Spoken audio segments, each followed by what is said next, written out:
एक सम्राट जिसने बौद्ध धर्म को भारत ही नहीं बल्कि पूरे एशिया में फैलाने में जीवन समर्पित कर दिया।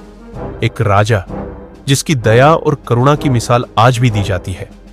लेकिन क्या आप जानते हैं कि यही सम्राट एक समय 18,000 लोगों के नरसंहार का आदेश भी दे चुका था? क्या अशोक सचमुच धर्मनिरपेक्ष और अहिंसक शासक थे या इतिहास का एक जटिल विरोधाभास? सम्राट अशोक ने बौद्ध धर्म को केवल अपनाया ही नहीं बल्कि उसे शासकीय नीति का हिस्सा बना दिया। उन्होंने मठ, स्तूप और भिक्षु दीक्षा को राज्य संरक्षण दिया। उनके द्वारा तैयार बौद्ध राजत्व का मॉडल इतना प्रभावशाली था कि बाद में थाईलैंड जैसे देशों ने इसे अपनाया, जहां आज भी राजा धार्मिक और राजनीतिक दोनों भूमिकाएं निभाते हैं। अशोक ने धार्मिक सौहार्द को बढ़ावा देने के लिए धर्म सभाएं आयोजित की और उनके शिलालेखों में माता पिता, गुरु शिष्य और नियोक्ता कर्मचारी जैसे सभी रिश्तों में करुणा और सम्मान का संदेश मिलता है। लेकिन अशोक का यह आदर्श राजत्व एक समय खून से रंग गया।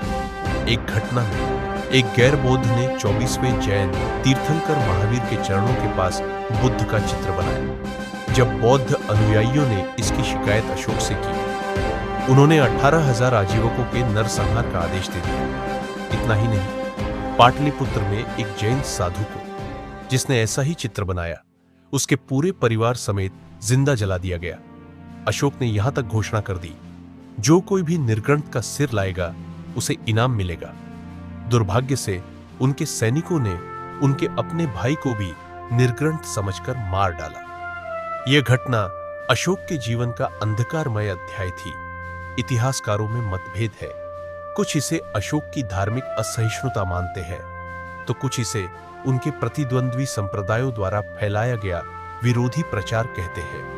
क्योंकि अशोक के बाकी शिलालेखों में तो सभी धर्मों के प्रति सम्मान और सहिष्णुता की बातें मिलती है।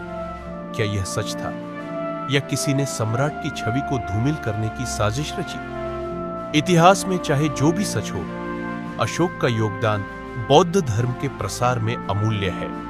उन्होंने बौद्ध धर्म को श्रीलंका, म्यांमार, थाईलैंड और पूरे दक्षिण पूर्व एशिया तक पहुंचाया। उनका शिलालेख आज भी करुणा, सहिष्णुता और न्याय की मिसाल बने हुए हैं। अशोक का जीवन हमें यह सिखाता है, कोई भी व्यक्ति, चाहे वह सम्राट ही क्यों न हो, विरोधाभासों से परे नहीं है। कभी कभी महानता और कमजोरी एक ही व्यक्ति में साथ रह सकती है और इतिहास हमें इंसान की इन्हीं जटिलताओं से सीखने का मौका देता है।